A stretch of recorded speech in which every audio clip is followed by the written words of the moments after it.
특허뉴스 발행인 이성룡입니다. 오늘은 특허뉴스 창간 18주년을 맞아 대한민국 지식재산의 정책과 시행을 총괄하는 대통령 소속 국가지식재산위원회 백만기 위원장님을 모시고 최근 국가지식재산위원회에서 확정한 국가지식재산 시행계획과 올해의 지식재산 발전 방향 그리고 지식재산 관련 정부의 지원 등에 대해서 인터뷰를 진행하겠습니다. 안녕하세요, 백만기 위원장님. 안녕하세요. 요즘 보면 그 IP 산업 자체가 대한민국을 이끌고 간다라는 말들을 많이 하고 있습니다. 그리고 실제로 뭐 자원이 없는 국가에서 어떻게 보면 IP가 생산성이 높고 뭐 창출이나 활용 보호 차원에서 굉장히 좀 대한민국이 이끌고 전 세계를 이끌고 간다고 해도 과언이 아닌데요. 오늘 어렵게 이렇게 또 자리 해주셔서 감사드리고요. 저희가 올해 국가지식재산위원회 어떤 그 정책 방향이라든지 시행 계획 등에 대해서 뭐 몇 가지 좀 인터뷰 좀 진행하겠습니다. 최근에 이제 그 지식재산 기반 IP R&D 지원 사업이 전 부처로 지금 확대되는 걸로 알고 있습니다. 시스템 반도체나 그 양자 컴퓨터, 이런 것 등 12대 그 국가 전략 기술 분야에도 핵심 IP 확보를 위해서 IP R&D 지원 사업을 추진하는 등 전 부처에서 지식재산의 필요성이 강조되고 있습니다. 왜 그럴까요? 그러니까 우리나라에서 그 IP R&D 사업이 필요하다라는 인식이 생긴 것은 이제 2008년도부터입니다. 과거에 우리가 연구개발 투자를 많이 하지만 결국 핵심 특허를 확보하지 못한 연구개발이라고 하는 것이 사상 누각이다. 이런 하나의 반성들이 있게 되면서 결국 연구개발 단계에서 IP 획득이라고 하는 목표를 잘 달성할 수 있도록 뭔가 정부에서 마중물 역할을 좀 해주자 해서 그 특허청을 중심으로 해서 IP R&D 이제 프로그램이 시작이 됐어요. 그래서 2009년부터 작년까지 모두 4,500개 프로젝트에 대해서 IP R&D 사업이 있어 왔는데 그걸 통해서 저희들이 확인할 수 있었던 것은 연구개발에 대한 하나의 방향성 이런 것도 이제 상당히 확실히 정리를 할 수 있게 되고 그리고 그걸 통해서 핵심 특허를 확보하다 보니까 기술 이전도 좀 더 용이해지고 로열티 수입도 늘고 그래서 사업화라는 측면에서 여러 가지 성과를 더 확실히 볼 수 있게 됐던 것 같습니다. 이런 경험에 기반을 두고 이제는 조금 더 야심차게 그 IP R&D를 전 부처, 전 프로젝트, R&D 프로젝트에 대해서 적용을 해보자 하는 생각을 정부가 하게 됐고요. 특히 작년에 첨단 전략산업 R&D에도 IP R&D가 의무화되는 그런 조치가 있었고 올해는 특히 12대 국가 전략기술 분야에도 IP R&D가 적용이 되도록 관련법에 반영이 됐기 때문에 IP R&D가 더 확대될 것으로 생각이 됩니다. 지금 시작은 뭐 정부 주도로 IP R&D가 됐습니다만 이 궁극적으로는 우리나라 전체 연구개발의 70% 이상을 민간이 담당하고 있기 때문에 민간 쪽에서 R&D를 진행하는 과정에서 선제적으로 그 IP R&D를 추진하는 것이 굉장히 필요하고 그걸 위해서는 뭐 꼭 정부에 의존한다기보다 민간의 많은 전문기관, 로펌, 특허사무소 이런 데들을 활용해 가면서 IP R&D를 추진하는 것이 소망스럽다 이렇게 생각하고 있습니다. IP 쪽 확보도 엄청나게 되겠네요. 기대되는데요. 그 올해 그 정부가 그 대학이나 그 연구소 등에 지원하는 그 R&D 예산이 30조 원에 달하는 걸로 알고 있어요. 근데 사실 보면은 30조 원이나 투입을 하는데 그 연구 성과가 크지 않다. 뭐 이런 지적들이 있습니다. 어떻게 생각하시나요? 우리나라에서 그 정부 R&D 프로그램이 생긴 게 1980년대부터입니다. 그 당시에 특정 연구개발 사업이라는 거를 이제 과기처 중심으로 진행을 해왔고 또 산업부에서는 공업기반기술개발 사업 이런 것들 수요 지향적인 R&D 프로그램으로 진행을 해왔을 뿐만 아니라 또 여러 부처가 공동으로 추진하는 큰 대형 R&D 과제들도 추진을 해서 성공한 예들이 많습니다. 네. 반도체 개발이라든지 또는 통신 장비 개발이라든지 뭐 여러 가지 다양한 성공 사례들이 있는데 네네. 최근 들어서는 R&D 규모가 워낙 커지다 보니까 맞습니다. 규모가 커진 데 비해서는 연구개발의 생산성은 따라오지 못하는 거 아니냐. 네. 그 비판적인 의견들도 좀 있었죠. 네. 그래서 R&D 패러독스라는 말이 있는데 R&D 자금을 계속 증가시키는데 생산성 향상의 효과는 한계가 있다는 그런 지적을 하는 사람도 있었지만은 네. 그런 많은 문제점들을 고려할 때 우리 정부로서도 조금 더 R&D를 진행하는 체계를 네. 좀 더 효율화해야 되겠다 하는 생각들을 하게 됐고요. 특히 과기정통부 쪽에서는 금년도의 목표를 네. 그 임무지향적인 연구개발, 아, 예. 뭔가 미션을 분명히 정해놓고 미션을 달성하는 그런 연구개발 체계를 가져가겠다고 네. 이미 발표가 돼 있는 상태고, 그리고 또 여러 부처, 특히 산업통상자원부에 제가 거기서 네네네. R&D 전략기획단장도 했습니다만은 조금 더 도전적인 프로젝트에 우리들이 민관이 공동으로 어떤 플랫폼을 구성을 해서 사업을 진행할 수 있도록 하는 여러 가지 노력들을 하기 때문에 R&D의 생산성을 높이는 것이 점점 나아지지 않을까 그렇게 기대를 하고 있습니다. 이제 앞전에 말씀하신 대로 전 부처가 이제 IP R&D 쪽으로 다 방향성을 이제 그쪽으로 맞춰서 하게 되면 진짜 우리나라의 어떤 IP 강국으로서 뭐 이제 특허청에도 말하는 뭐 3위, 뭐 2위, 뭐 1위까지도 나중에 뭐 충분히 이룰 거라 생각이 그렇게 듭니다. 가야 되겠죠. 예. 그리고 이제 그 출연연 실험실 있지 않습니까? 거기 이제 연구 결과들이 기술 혁신형 그 창업으로 그렇게 돼야 되지 않습니까? 창업까지 이어질 수 있는 돼야 되는데 거기에 이제 지원하는 그 가이드라인이 그 마련된 걸로 알고 있거든요. 구체적으로 어떤 가이드라인인지 좀 설명을 좀 해주십시오. 출연연 실험실에서 이제 창업을 하는 분들의 애로사항을 저희들이 파악을 해보니까 이 연구자들이 그 창업 시에 지재권에 대한 지식이 부족하기 때문에 상당히 좀 애로를 겪는 경우가 꽤 많이 있었던 것으로 알게 됐어요. 그래서 이런 분들을 위한 뭔가의 가이드라인 같은 게 하나 있으면 창업할 때 굉장히 도움이 되겠다는 생각이 들어서 과기정통부 특허청 국가지식재산위원회가 그 합동으로 출연연의 연구사업화를 촉진하기 위한 지식재산권 가이드라인을 만들었습니다. 그래서 올해 3월에 열린 국가지재위 회의에서 최종적인 확정을 하게 됐는데요. 그 내용을 보면은 그 출연연의 연구 사업화 단계가 이제 발명 단계, 창업 단계, 성장 단계 이렇게 나눠볼 수 있지 않습니까? 거기서 이제 10개 이슈를 뽑아가지고 이슈별로 쟁점 사항에 대한 질의 답변 이런 식으로 저희들이 정리를 하고 관련되는 법률 또 내규, 판결례, 개선 권고안 이런 식으로 그것을 정리를 하게 됐습니다. 그래서 그 내용만 보면은 실험실 창업자가 충분히 창업 이후에 지재권 문제로 고통을 겪는 일이 없도록 저희들이 안내를 하고 있기 때문에 앞으로 생길 수 있는 지재권 분쟁 이런 것도 예방할 수 있을 것으로 기대하고 있습니다. 이게 스텝별로만 완성만 해가지고 가면 전혀 문제 없이 이제 앞으로 뭐 진행이 편하겠네요. 최근에 이제 그 직무 발명 있지 않습니까? 직무 발명이 그 확대할 수 있게 관련 그 제도도 개선할 것으로 알고 있거든요. 어떤 방안으로 개선될까요?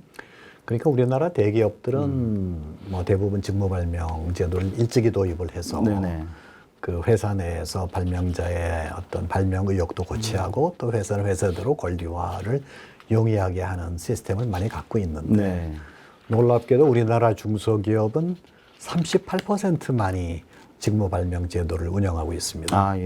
근데 우리나라 특허 출원 전체를 놓고 보면 84%가 개인이 아닌 법인의 직무 발명으로 되어 있기 때문에 중소기업이 직무 발명 제도를 활용하고 있지 않다는 것은 상당한 문제점으로 지적이 되어 왔는데 아무래도 정부 입장에서는 직무 발명 제도 자체를 중소기업한테 인식시키는 게 무엇보다 중요하기 때문에 벤처기업 협회라든지 이노비스 협회라든지 소위 기술 혁신형 중소기업 협단체에 대한 그 직무 발명 컨설팅을 네. 좀 대폭 확대를 해 나갈 예정으로 있고요. 네. 아무래도 직무 발명 보상 문화 확산을 위해서는 일종의 좀 제도 도입에 대한 안내서 같은 것이 필요하다고 네. 생각이 됩니다. 그래서 이런 이 가이드라인의 성격을 띠는 안내서를 만들어 가지고 기업과 종업원 간의 직무 발명 보상 제도 도입 및 운영 과정에서의 여러 가지 애로사항들 이런 걸 해결할 수 있도록 도움을 드릴 예정입니다. 네. 직무 발명 제도는 뭐 정부에서 이렇게 홍보하는 것도 중요하지만 네네. 최근에는 많은 민간 기업들이 그 관련되는 전문 기관, 로펌 이런 데 쪽에서도 자문을 많이 받고 있는 걸로 알고 있어요. 네. 그래서 민간 전문가들도 앞으로 이런 데 있어서 많이 활용을 해야 되겠다. 네. 이렇게 생각을 합니다. 맞습니다. 아직까지 이제 38.6% 우리 중소기업 그 참여율이 이게 좀 퍼센테이지가 높아지면 그 이렇게 개발을 갖다 주로 하시는 연구원분들이 일반 중소기업 그 뭐 취업 이런 거를 조금 기피하는 부분도 없지 않아 있는데 그럼요. 그런 직무 발명이 좀 더 잘 됐을 때 네. 중소기업에서도 얼마든지 연구 개발해서 내가 충분하게 보상을 받을 수 있다. 네. 이런 게 확산이 될 것으로 보입니다. 네. 그리고 이제 그 콘텐츠 IP 지원 부분 있지 않습니까? 뭐 그거라든지 뭐 OTT 콘텐츠 제작 지원 이런 것들이 사실 요즘 이슈고 뭐 생산성이 굉장히 높지 않습니까? 예, 이런 부분에 지원을 갖다 확대할 것으로 알고 있습니다. 뭐 이게 특별하게 물론 그 전 세계적인 시장 환경이기도 하지만 이거에 대해서 추진하게 된 배경이 뭐가 있을까요? 윤석열 정부가 출범할 때 네. 인수위원회에서 국정과제의 하나로 네. 글로벌 미디어 강국을 실현하겠다고 네, 하는 것이 맞습니다. 들어 있습니다. 그게 다 우리 지식재산하고도 밀접한 그렇죠. 관련이 있는 것들이죠. 네네. 그래서 디지털 미디어 콘텐츠 산업 혁신과 글로벌 전략이라는 예. 것을 저희들이 작년 11월에 네. 발표를 했는데 네. 이걸 위해서는 우선 해외 진출할 수 있는 경쟁력 있는 방송이나 온라인 동영상 서비스 OTT 네. 네네. 콘텐츠 제작과 또 정보통신 신기술 기반의 뉴테크 네. 융합 콘텐츠 제작 네네. 실증 이런 것들이 굉장히 중요하기 때문에 네. 그 분야를 중점적으로 지원을 하고 있습니다. 네. 결국 이렇게 지원을 하는 이유는 우리나라가 결국은 이제 선진 산업 국가의 대열에 끼어들면서 네. 이제 소프트 경쟁력, 그렇죠. 콘텐츠 경쟁력이 정말 중요해졌거든요. 맞습니다. 그리고 그런 소프트나 콘텐츠를 통한 소위 지식재산권의 무역 수지 개선 효과도 엄청납니다. 엄청나죠. 최근 들어서 뭐 무역 수지나 경상 수지 적자 때문에 많이들 걱정들을 하고 있는데 네. 이제는 우리 콘텐츠 분야에 있어서 굉장히 많은 부분이 소위 로열티 수입으로 그렇죠. 전환될 수 있는 부분이 있기 때문에 더욱더 정부로서는 이제 그런 측면을 고려해서 지원을 강화하고 있다 이렇게 보시면 될 것 같습니다. 네. 콘텐츠 같은 경우는 어떻게 보면 플랫폼 산업처럼 뭐 불 붙으면 확 일어날 수 있는 그런 환경에서 훨씬 더 IP 그럼요. 수익률이 굉장히 좋을 것 같습니다. 네, 그 위원장님 그 요즘 이제 특허 침해로 발생한 그 손해 규모 있지 않습니까? 네, 네. 그 명확하기 위해서 법 어떤 그 제도의 개선을 추진하는 것으로 알고 있습니다. 그 어느 정도의 개선이 지금 이루어질 것으로 봐야 할까요? 과거에 이제 결국은 특허 침해에 대한 손해배상이 너무 약하다. 네. 이런 평가들이 많아가지고 네네. 소위 손해배상 액수를 좀 높여야 되겠다. 네. 소위 침해 행위가 고의로 인정되는 경우에는 손해 인정 금액의 3배까지 네. 부과하는 그런 제도를 저희들이 이미 관련법을 개정해서 네. 시행을 하고 있지 않습니까? 네네. 그런데 결국 그 과정에서 보면은 침해 증거 수집이 필수인데 네, 그렇죠. 그 피해 기업이 침해 행위 증거를 수집하기 위해서는 사실 우리나라의 재판 시스템 하에서는 증거 수집이 여러 가지 어려움이 그렇죠. 많았어요. 맞습니다. 소위 미국에서 얘기하는 디스커버리 제도. 맞습니다. 그래서 정부는 과연 미국식의 디스커버리 제도를 우리가 도입하느냐 아니면 또 우리 한국 실정에 맞는 제도를 도입하느냐 이런 여러 가지 논의들이 있는데 아무래도 미국과는 다른 우리나라의 또 특유의 어떤 여러 환경이 있기 때문에 한국 실정에 맞는 증거 수집 제도, 디스커버리 제도를 도입을 지금 준비하고 있고 계속 네. 논의 중에 있다는 건 잘 아실 것 네네. 같고요. 역시 침해 소송에 있어 또 한 가지 중요한 분야는 소송에 있어서의 전문성이 네. 굉장히 중요하지 않겠습니까? 이 법원의 전문성 확보를 위해서 아무래도 특허법원을 만들고 또 관할 집중도 이루어내고는 했지만은 이제 한 걸음 더 나아가서 지재권 소송이 명실공히 우리가 IP 허브 국가를 지향을 하는데 네. 세계적으로 하나의 IP 소송이 중심이 되는 나라로 발돋움을 하기 위해서는 좀 더 적극적인 노력이 필요하겠다. 네. 그래서 지재권 관련 소송의 전문성 제고를 위한 특별위원회를 네. 금년도에 새롭게 출범을 시켰습니다. 네네. 그래서 지금 특별위원장에는 카이스트 총장을 지내신 신성철 총장님이 특별위원회를 이끌고 계시고요. 네. 금년 말까지 저희들이 작업을 해서 네. 좀 더 좋은 결론이 도출되지 않을까 그렇게 기대를 하고 있습니다. 네. 이게 그 미국의 그 디스커버리 제도에 그 기반을 하게 되면 또 어떤 증거 수집할 때 이제 중소나 벤처기업들 이런 데는 사실은 본인들이 증거 수집하기가 어렵지 않습니까? 그래서 그럼요. 그쪽에 재판하기에 상당히 도움이 많이 될 거로 생각이 그렇게 기대를 들고요. 하고 있습니다. 네, 그래서 한국형 증거 수집 제도도 네. 예, 우리나라에 맞춘 실정이지만 네, 네. 그 중소기업이나 벤처기업들이 훨씬 더 혜택을 많이 볼 것 네, 같다는 그렇게 생각이 듭니다. 보고 있습니다. 그리고 이제 저는 이제 이 부분에 네, 그 이제 징벌적 손해배상 아닙니까? 네. 세배라는 거를 갖다 하면 사실 여태까지 뭐 미국에서 재판을 한 이유가 아무래도 손해액이 훨씬 더 그럼요. 많이 할 수 있으니까 뭐 SK나 뭐 그 LG 뭐 이렇게 해서 특허 소송할 때도 미국에서 했었는데 이런 부분도 우리나라에서 조금 더 징벌적 진짜 고의적으로 했다 그러면은 조금 더 손해배상액을 갖다 더 크게 간다고 하면 더 사람들이 특허 침해하면 진짜 안 되는구나 이런 생각이 좀 들 것 같습니다. 그렇습니다. 네. 이제 질문들이 이제 많이 하긴 했는데요. 몇 가지만 더 여쭤보겠습니다. 네네. 이제 지식재산 뭐 특허청도 그렇고 국가지식재산위원회도 그렇고 뭐 이제 이 지식재산 인력 양성이 또 돼야만 또 제도도 더 발전할 수 있고 그다음 또 산업적으로도 더 발전할 수 있지 않습니까? 이런 제도 양성 대책도 지금 위원회에서 나온 걸로 알고 있습니다. 그래서 구체적으로 어떤 인력에 그 양성 초점을 맞추셨는지요?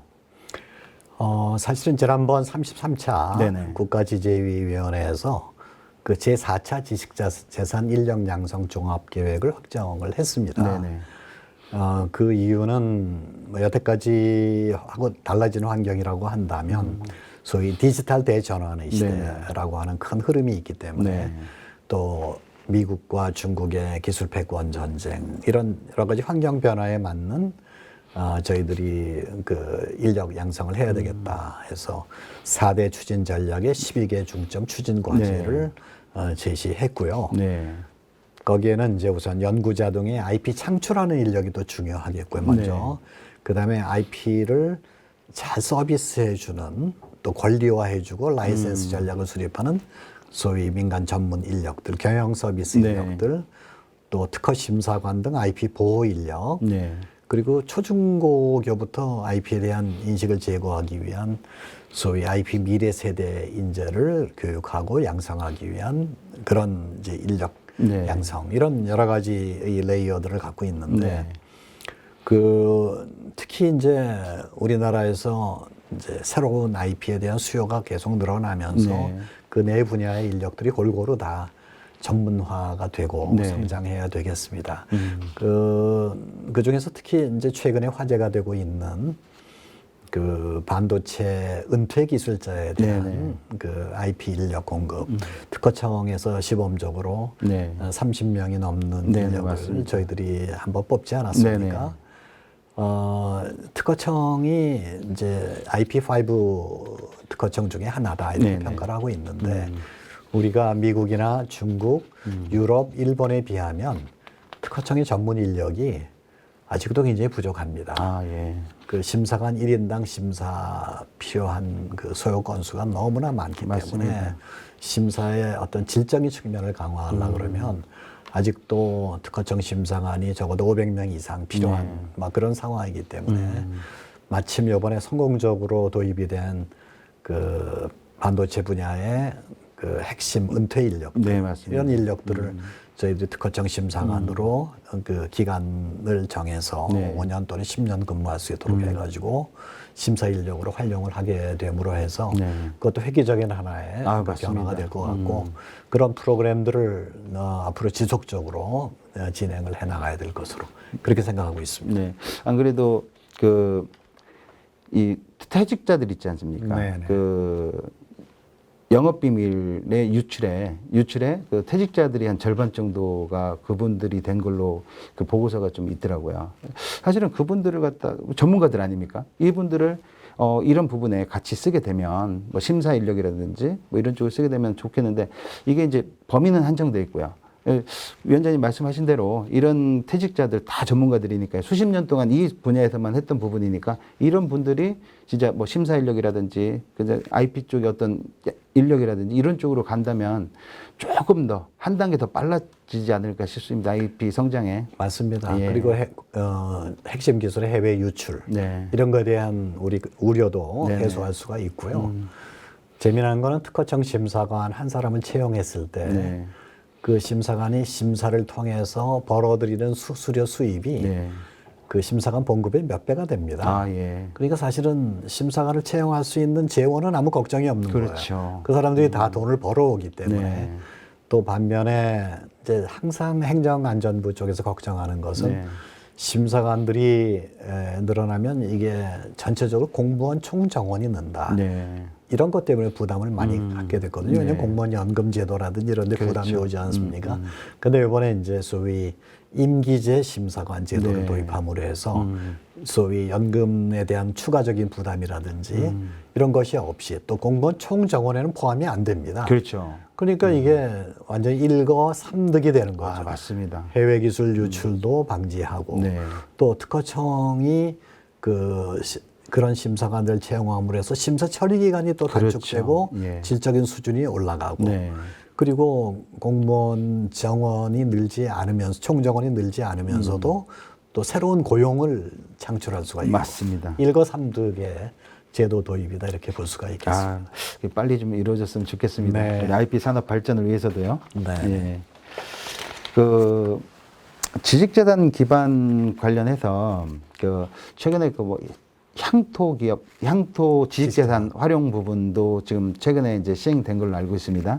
그래서 지식재산 기반으로 지역경제 활성화 방안을 많이 이제 지금 하나 이제 향토 지식재산 관련돼서 활용하는 부분도 지금 발표가 된 걸로 알고 있는데요. 그런 방안을 또 어떤 부분을 또 갖고 계신지 말씀을 좀 해주십시오. 많은 분들이 느끼고 계시겠지만 네. 인구 소멸 위험 지역이라고 맞습니다. 평가되고 있는 곳이 2022년에 113곳이 있습니다. 네. 전국의 시군구가 228개 시군구가 있거든요. 절반 되네요. 절반이 네. 인구 소멸 위험 지역으로 한국고용정보원에서 네. 이제 발표를 했는데요. 네네. 결국 그런 인구 소멸 위험이 있는 지역을 어떻게 경제적으로 좀 부흥시키고 지역 산업을 발전시킬 거냐 네. 하는 관점에서 저희들이 향토 지식재산의 중요성을 네. 생각을 해보게 된 겁니다. 다 아시다시피 보성녹차, 한산모시 지역별로 고유의 일종의 전통적인 지식들이 거기 체화되어 있지 않습니까? 맞습니다. 이제 우리 4차 산업혁명 시대에 네. 각 농가가 갖고 있는 그런 여러 가지 전통적인 지식들을 네. 좀 더 체계화하고 빅데이터로 만들어서 맞습니다. 그걸 좀 더 산업화하면서 우리가 일본이나 프랑스 같은 데 가보면 지방에 엄청나게 좋은 소위 향토 상품들이 많이 나와 있거든요. 예. 프랑스의 샴페인, 네. 샴페인이라는 지역에서 나오는 맞습니다. 그 샴페인만이 이제 진짜 샴페인으로 인정받고 수없이 많은 와인 농가들이 또 여러 브랜드로 품질을 다양화하면서 갖고 있는데 네. 그런 식으로 우리나라의 소위 지역에도 각각의 지역에 갖고 있는 많은 소위 지역 향토 지식자산들이 있거든요. 맞습니다. 이런 것들을 다 끄집어내서 이거를 4차 산업혁명 시대에 맞는 형태로 재가공을 해가지고 네. 그 지역의 대학과 특성화 고등학교, 연구소, 지자체가 협력을 해가지고 지역 산업으로 일구어낸다 그러면 심지어 수출 산업으로까지 맞습니다. 발전시킨다 그러면 이것도 또한 우리나라의 무역 수지도 개선하고 지역의 일자리도 창출하고 맞습니다. 지역 경제를 활성화함으로 해서 소멸 우려가 있는 지역들 다시 살려낼 수 있지 않겠냐. 네. 이렇게 생각을 하고 있고요. 특히 저희가 올해 처음으로 각 지방자치단체별로 네. 지식재산 정책 책임관을 지정을 했어요. 아, 그렇습니까? 네. 그래서 과거에 이제 우리 지식재산 기본법의 근거는 있었지만 네. 그게 활성화되지 못했는데 네. 올해 처음으로 그 지방자치단체별로 그 책임관을 지정을 했기 때문에 네. 그런 분들을 중심으로 해서 소위 지재권 중에서 특히 향토에 있는 지재권의 개발의 중요성 네. 이런 것도 좀 더 부각을 하고 우수 사례를 전부 모아가지고 홍보도 하고 또 지방정부 역할, 중앙정부 역할들을 한번 다시 정리해보는 그런 계기를 가지려고 합니다. 네. 그걸 위한 첫 번째 향토 지식재산 포럼을 지난 4월 6일 날 네네. 안 그래도 잘 지켜봤습니다. 네네. 이게 이제 그 향토 기업의 어떤 그 브랜드들 이런 것들이 전부 다 또 플랫폼화 돼서 그럼요. 진행하면은 훨씬 더 부흥도 빠를 거고 네. 사실 이제 뭐 수출 부분 말씀하셨지만 네. 수출 사실 우리나라의 수출 같은 경우 반도체가 가장 큰 범위를 차지하지만 이런 향토 기업의 어떤 그 브랜드 뭐 요즘 K 브랜드들이 많이 활성화됐으니까요. 여기에 수출에 조금이나마 더 이바지할 수 있을 거라 생각이 네. 듭니다. 이거는 이제 산학연 관련돼서 하나 좀 질문 좀 드리겠습니다. 요즘 이제 IP 강국으로 가기 위해서는 사실 그 산학연이 협력해서 그 특허 제도를 제대로 살려야 되지 않습니까? 네, 특허 효과가 있고 로열티 수익이 있는 그런 어떤 선순환 구조로 사업 가치가 있는 특허를 만들어야 하지 않습니까? 근데 정부 지원을 받는 그 공공연이나 대학들 이런 데에서 장롱 특허가 대부분 만들어지고 있다. 이런 지적이 좀 있습니다. 그래서 사실은 특허 활용률이 지금 4% 이하다. 뭐 이런 얘기가 있는데, 물론 뭐 개인들 같은 경우는 뭐 어쩔 수 없지만요. 이런 부분에 대해서 어떻게 생각하시는지요? 네, 맞습니다. 사실은 우리나라 대학과 공공연구소에서 창출되는 특허의 네. 양적 성과는 세계적 수준인데 네. 질적인 측면에서는 상대적으로 미흡하다. 네. 이런 평가를 계속 많이 받았죠. 네. 특히 그 국내 대학 전체 기술료 수입이 2020년 통계로 1,005억 원에 불과한데 이건 미국 대학 3위인 MIT의 네네. 기술 이전료 수입보다 작은 맞습니다. 그런 규모라고 볼 수 있는데 그 가장 큰 이유는 그 대학이나 공공연에서 하는 R&D 수행 과정에서 네. 이제 좀 더 전략적인 접근이 부족했다 하는 생각이 듭니다. 네. 그래서 이런 성과 제고를 위해서는 특허 중심의 R&D 제도가 정착이 돼야 되고 또 특허 관리 시스템 자체가 효율화돼야 되고 또 기술 이전 및 사업화는 역량이 강화돼야 되고 네. 또 그걸 통해서 얻어지는 수익이 또 재투자되는 선순환 사이클이 만들어져야 되는데 네. 그런 것들이 아직 제대로 이루어지지 못해서 그렇죠. 결국은 뭐 여러 가지 교육도 필요하고 인식 제고도 필요합니다만은 저는 소위 산학 협력을 위해서 설치되어 있는 많은 기술 이전 및 산학 협력 전담 기구 TLO라 그러죠. 네네. 테크놀로지 라이센싱 오피스. TLO의 역량 강화. 네. 이것이 굉장히 중요한 과제가 네. 아닐까 이렇게 생각을 합니다. 네. 물론 뭐 특허를 또 어떤 양적인 기준에 의해서 평가하는 것도 좀 문제가 있었기 네. 때문에 그것이 뭐 양만 늘린다 그래서 대학이 여러 가지 비용만 지출이 늘고 연도금 맞습니다. 뭐 계속 네네. 기하급수적으로 늘어나는 그런 상황보다는 네. 좀 더 질적인 측면에서 관리할 수 있도록 하고 네. 그것이 사업화로 잘 연결되도록 하는 소위 TLO 기능의 전문화, 네. 활성화 이것이 큰 과제라고 생각이 되고 네. 금년 중에는 국가지재위가 중심이 돼가지고 TLO의 기능 강화를 위한 방안을 관계부처하고 협의해서 만들어 볼 생각입니다. 네. 저는 이 산학연 특허, 특히 대학교 특허 같은 경우는 학교에도 또 특허 유지비도 만만치 않게 그럼요. 지불하고 있거든요. 그래서 이런 부분을 기업체하고 같이 연동시키는 그런 프로그램도 많이 좀 증가했으면 하는 바람입니다. 네, 그런 걸 포함해서 다각도로 저희들이 네네. 연구를 해보도록 하겠습니다. 네. 위원장님, 마지막 질문인데요.